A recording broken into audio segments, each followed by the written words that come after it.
ছিল 28শে জুন। ওই দিন অভিনেত্রী হিনা খান জানিয়েছেন তিনি স্তন ক্যান্সারের 3য় স্টেজে রয়েছেন।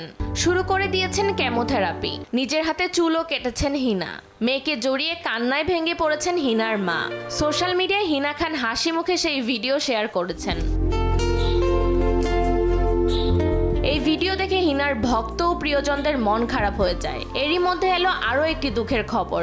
ডিজনি প্লাস হটস্টারের নতুন শো রব চিকরিতার কেন্দ্রীয় চরিত্রে অভিনয়ের কথা ছিল হিনা খানের, কিন্তু স্তন ক্যান্সারের কারণে সেই নির্মাতারা নাকি বেছে নিয়েছেন নতুন মুখ। কোর্টরুম ড্রামায় আইনজীবীর চরিত্রে অভিনয় করার কথা ছিল হিনার। পরবর্তীতে এবার সেই চরিত্রে দেখা যাবে দ্য কেরালা স্টোরি খ্যাত অভিনেত্রী আদা শর্মাকে।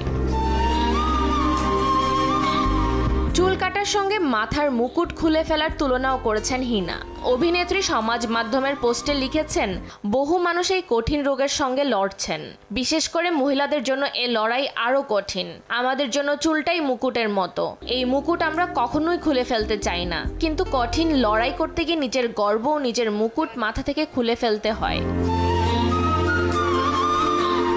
ভারতীয় টেলিভিশন ইন্ডাস্ট্রির পরিচিত মুখ হিনা খান।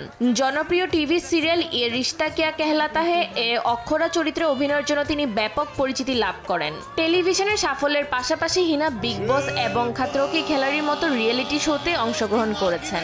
অভিনয় করেছেন বলিউড সিনেমাতেও। ফাতেমাতুজ জোহরা, দেশ টিভি।